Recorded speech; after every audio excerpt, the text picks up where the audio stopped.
Salam, selamat pagi Bapak Ibu. Pada hari ini berjumpa kembali dengan saya, Jali Sanjar.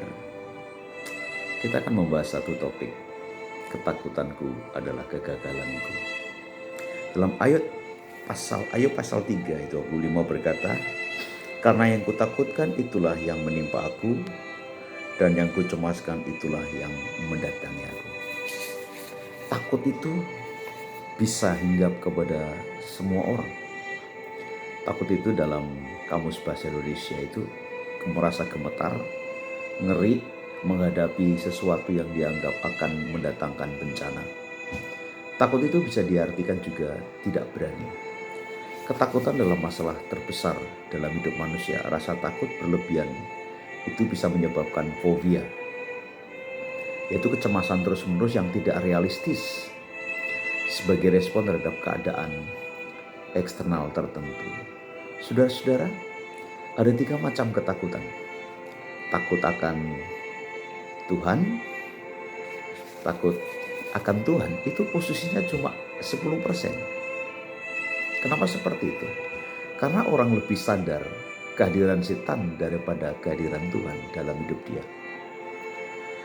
Orang lebih sadar hal negatif daripada hal positif. Terus yang kedua, takut setan.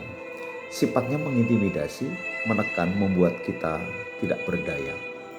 Itu 80%. Kenapa saya buat seperti itu? Karena orang lebih cenderung mempercayai setan itu selalu hadir, setan selalu ada. Coba Bapak Ibu kalau lewat kuburan siang hari, selalu dalam pikiranmu selalu berkata, ada setan, ada penunggu. Bukankah kita seharusnya harus sadar kehadiran Tuhan dalam setiap saat?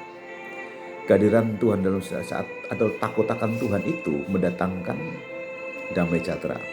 Takut akan Tuhan itu bicara menghormati, penuh keyakinan iman, dan ketenangan yang selalu di dalam hati orang percaya.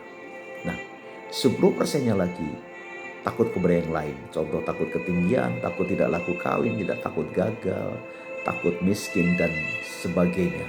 Nah, saudara-saudara, inilah fakta yang sebenarnya terjadi. Manusia lebih cenderung dan yakin dan mempercayai bahwa kehadiran setan lebih nyata daripada kehadiran Tuhan. Itu faktanya memang seperti itu. Tapi betapa menyedihkannya kita ini. Padahal Tuhan selalu hadir setiap saat. Tuhan selalu menyertai kita setiap saat. Tuhan selalu bersama kita sampai kesudahan zaman. Itu yang membuat iman kita semakin kuat. Iman kita semakin teguh dan kita tidak akan mengalami satu depresi, Bapak Ibu. Kenapa banyak orang depresi? Karena tidak meyakini kehadiran Tuhan setiap saat dalam hidup dia. Nah, mari kita bahas penyebab ketakutan itu apa. Yang pertama, rasa kecewa masa lalu yang menimbulkan kebencian. Contoh, pilih kasih dalam keluarga. Itu bisa terjadi. Selalu mendengar perkataan yang selalu menjatuhkan, memojokkan, dan membuli. Itu bisa terjadi. Terus, apalagi dikecewakan oleh orang terdekat, sebenarnya orang yang kita percayai. Itu bisa terjadi, Bapak Ibu. Nah, ketakutan bisa disebabkan juga karena putus cinta, ditolak cinta, ditinggal kawin. Nah, ketakutan juga bisa terjadi karena kelahiran kita tidak direncanakan atau ditolak dalam kandungan. Sehingga hal inilah yang membuat seseorang merasa trauma dalam hidup dia. Nah, penyebab ketakutan, pernah mengalami pelecehan seksual. Melihat orang berantem, orang tua berantem depan mata kita, sehingga orang tua KDRT dan orang tua selalu mengatakan perceraian. Itu yang membuat kita takut, Bapak Ibu. Itu membuat kita sengsara. Ketakutan bisa disebabkan oleh kita pernah ditelantarkan, tidak dibelikan oleh orang tua, justru orang lain yang peduli, orang lain dipedulikan lebih daripada kita. Itu bisa terjadi dalam hidup kita. Ketakutan bisa terjadi karena ancaman membuat pikiran menjadi kacau, depresi, ancaman itu dari keluarga, dari teman, dari kelompok, dari apapun juga. Itu orang bisa terjadi ketakutan. Nah, penyebab ketakutan selanjutnya adalah bisa saja pernah kita dibawa ke dukun, pernah berhubungan dengan kuasa gelap. Sehingga apa yang terjadi ketika orang pernah berhubungan dengan kuasa gelap, tidur tidak nyaman, sering dihantui, sering dikejar, sering mimpi buruk, sering mau dibunuh dan sebagainya. Itu yang membuat seseorang bisa mengalami roh ketakutan, pernah mengalami pelecehan seksual dan sebagainya.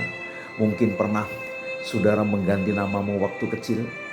Itu roh ketakutan bisa hinggap dalam diri seseorang. Namanya bagus-bagus diganti karena sakit oleh dukun, makanya namanya diganti, dan itu paling bahaya. Akibat ketakutan, kita akan kehilangan damai sejahtera dari Tuhan. Kita akhirnya merasa tidak percaya bahwa Tuhan itu ada. Akibat ketakutan, apa yang terjadi? Kita tidak akan bisa melakukan banyak hal. Karena apa? Enggak percaya diri. Tidak percaya bahwa saya dipanggil Tuhan, saya diberkati. Tidak percaya saya bahwa bisa dipakai Tuhan. Akibat ketakutan, orang bisa bunuh diri, Bapak Ibu. Ketika orang bunuh diri, orang tidak mengenal jati dirinya sebagai anak Allah, sebagai orang percaya. Terlalu depresi, terlalu stres, sepertinya aku sendiri, aku berjalan sendiri. Itu bisa terjadi dalam diri seseorang. Nah, sehingga orang yang merasa takut itu berusaha mengalihkan hidupnya dengan cara-cara yang gak baik. Narkoba, minuman keras, dan sebagainya. Karena merasa dengan melakukan ini aku bisa hilang ketakutan saya. Nah, ketakutan membuat engkau terikat dan banyak dosa, kenajisan yang akan membuat saudara tidak bisa maju. Dosa itulah yang membuat saudara takut.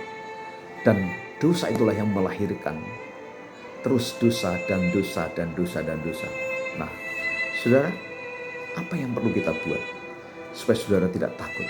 Alkitab berkata, Tuhan memberikan roh kepada kita bukan roh ketakutan, tapi roh kasih, roh damai sejahtera, roh kuasa, roh ketertiban.